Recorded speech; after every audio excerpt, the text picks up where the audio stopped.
রাহুল গান্ধীর ন্যায় যাত্রা আজ চোপড়া থেকে শুরু হয়েছে। ইতিমধ্যেই ন্যায় যাত্রা বিহারে আজ প্রবেশ করতে চলেছে। এই মুহূর্তে রাহুলের ন্যায় যাত্রা পশ্চিমবঙ্গ থেকে, এবং আজ 16তম দিন রাহুলের ন্যায় যাত্রায়। সেখানে প্রচুর পরিমাণে কংগ্রেসের কর্মী সমর্থকরা, সাধারণ মানুষ তারা পা মিলিয়েছেন, সেই ছবি এই মুহূর্তে দেখছেন। এবং চোপড়া হয়ে আজ ইসলামপুরে যাবেন রাহুল গান্ধী।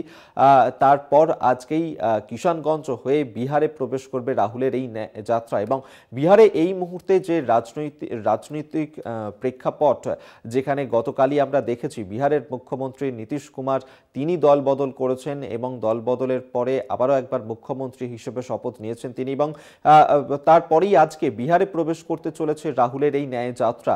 এই মুহূর্তে চোপড়া থেকে শুরু হয়েছে রাহুলের ন্যায় যাত্রা।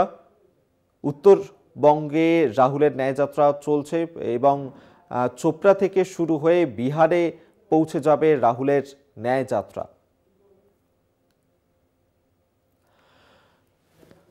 ভারত জোড়ো যাত্রা যা শুরু হয়েছিল প্রথম পর্বে, তারপর এই দ্বিতীয় পর্বের ন্যায় যাত্রা চলছে, যা মণিপুর থেকে শুরু হয়েছিল। এই মুহূর্তে বাংলায় এই ন্যায় যাত্রা চলছে, এবং আজই বাংলা থেকে বিহারে প্রবেশ করবে রাহুলের ন্যায় যাত্রা। আজ সকালেই চোপড়া থেকে শুরু হয়েছে এই ন্যায় যাত্রা। ইসলামপুরে যাবে ন্যায় যাত্রা, তারপর কিষানগঞ্জ হয়ে বিহারে প্রবেশ করবে রাহুল গান্ধীর এই ন্যায় যাত্রা। এবং সেই ন্যায় যাত্রাতেই মানুষের কাছে তিনি বার্তা তুলে ধরছেন, যাতে হিংসা, ঘৃণামূলক যে বিদ্বেষ, সেই সমস্ত কাটিয়ে উঠে প্রত্যেকেই যেন যে ভালোবাসার দোকানের বার্তা তিনি দিয়েছিলেন তাতে সামিল হন, সেই কথাই কিন্তু তিনি তার ন্যায় যাত্রার মাধ্যমে তুলে ধরছেন।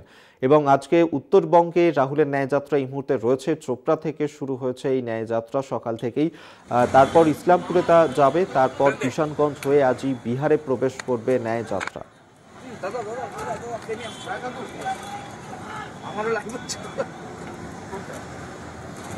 সেই ছবি এই মুহূর্তে দেখাচ্ছি আপনাদেরকে, যেখানে রাহুল গান্ধী তিনি জনসাধারণের উদ্দেশ্যে হাত নাড়িয়ে অভিবাদন জানাচ্ছেন। রাহুলের এই ন্যায়যাত্রা চলছে, চোপড়া থেকে শুরু হয়েছে ন্যায়যাত্রা।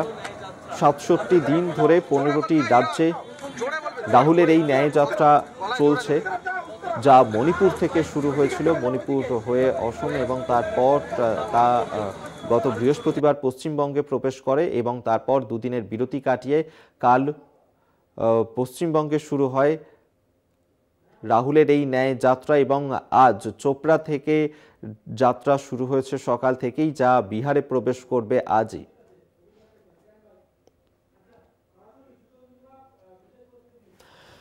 এবং এই রাহুলের ন্যায় যাত্রায় একমাত্র সফরসূচি বাংলা চ্যানেল, কলকাতা টিভি। আমাদের বিশেষ প্রতিনিধি সুচন্দ্রিমা প্রত্যেক মুহূর্তের আপডেট আপনাদেরকে দিচ্ছেন। আমরা সরাসরি আরো একবার যাব। সুচন্দ্রিমা এই মুহূর্তে আমাদের সঙ্গে রয়েছে। সুচন্দ্রিমা, আজকে এই রাহুলের ন্যায় যাত্রা যা চোপড়া থেকে শুরু হয়েছে এবং বিহারে প্রবেশ করবে, বিহারে এই মুহূর্তে যা রাজনীতির প্রেক্ষাপট তা অত্যন্ত গুরুত্বপূর্ণ হয়ে দাঁড়িয়েছে জাতীয় রাজনীতির ক্ষেত্রে। বিহারে প্রবেশ করতে চলেছে রাহুলের ন্যায় যাত্রা, কতটা প্রভাব ফেলতে পারবে? উল্লেখযোগ্য এই ন্যায়যাত্রা প্রথম পর্যায়ে যেখানে শেষ হলো গতকাল, আমরা দেখেছি।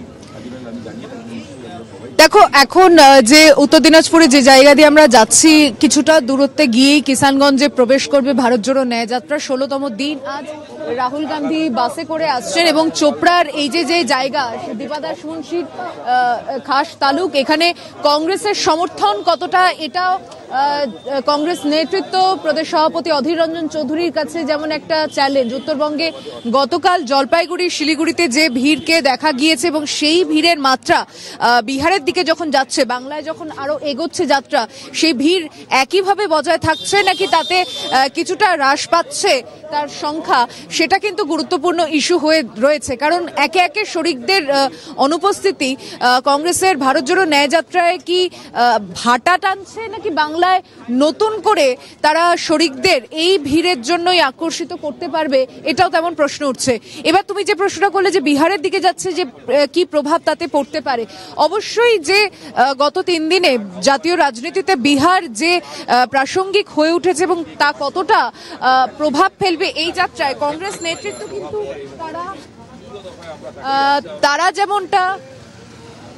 তারা যেমনটা আশাবাদী যে এখানে ভারত জোড়ো ন্যায় যাত্রায় কোনোভাবেই বিহারে ভাঙনটা কোনো প্রভাব ফেলতে পারবে না, কিন্তু ঠিক তেমন ভাবেই এখানে কংগ্রেস নেতৃত্ব তারা এটাও সঙ্গে মনে করছে যে নীতিশ কুমার দল ছাড়ুক, তিনি জোট ছাড়ুক কি না ছাড়ুক, সেখানে কংগ্রেস নেতৃত্বর কাছে আগে থেকেই তারা খবর পেয়েছিল, কিন্তু এখানে জোটকে বজায় রাখার জন্য সেই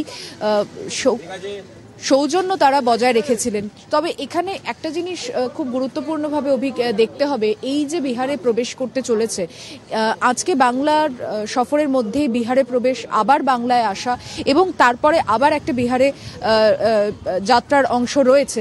তাই সব মিলিয়ে বিহারে কংগ্রেস সমর্থন এই সরকার ভাঙনের পর কতটা প্রভাব ফেলবে, সেখানে কি সত্যি মানুষজন এই যে নীতিশ কুমারের পাল্টি খাওয়া, তাকে কি কংগ্রেস যেটা মনে করছে একে ভালোভাবে দেখবে না? কারণ নির্বাচিত জনপ্রতিনিধি যারা সরকার তৈরি করেছে ভোট দিয়ে, সেখানে বিজেপির এই যে সরকার ভেঙে ফেলার যে প্রক্রিয়া, তা কিন্তু জাতীয় রাজনীতিতে নতুন নয়। ঠিক তেমনভাবেই ভারত জোড়ো ন্যায়যাত্রা, যেটা কংগ্রেস বলে থাকে যে এখানে ভোটের লড়াইয়ের কোনো সমীকরণ নয়, এটা সম্পূর্ণভাবে একটা ন্যায়যাত্রা এবং কংগ্রেসের জনসংযোগ কর্মসূচির মধ্যে এটি অন্যতম। তাই একে একটি কংগ্রেসের দলীয় কর্মসূচির মতো দেখা এবং আঞ্চলিক দলগুলিকে যারা পাশে টানতে চাইছে, তার মধ্যে তৃণমূল কংগ্রেস রয়েছে এই রাজ্যে, সেখানে আরজেডি, তারা কতটা সমর্থন দেবে বিহারের মাটিতে দাঁড়িয়ে, সেটাও কিন্তু দেখার বিষয়। এবং সবথেকে গুরুত্বপূর্ণভাবে গতকাল থেকে এখনো পর্যন্ত বামেদের অনুপস্থিতি, এটাও যেমন একটা প্রশ্নের মুখে এসেছে, সেখানে বাংলার পর বিহারে সেখানেও কি সেই লাল ঝান্ডার অনুপস্থিতি বজায় থাকবে, নাকি সেখানে সমর্থন কংগ্রেসের দিকে কিছুটা তারা দেবেন, সেটাও কিন্তু দেখার বিষয়। আপাতত চোপড়ার থেকে দুধারে রাস্তায় মানুষজন অপেক্ষা করছেন, তার মাঝখান দিয়েই এগিয়ে যাচ্ছেন রাহুল গান্ধী, বাসের মধ্যে রয়েছেন তিনি, এবং চোপড়ার থেকে কিষানগঞ্জের দিকে যাত্রাপথে প্রচুর মানুষজন সকাল সকালই তাকে এসে দেখতে এসেছেন।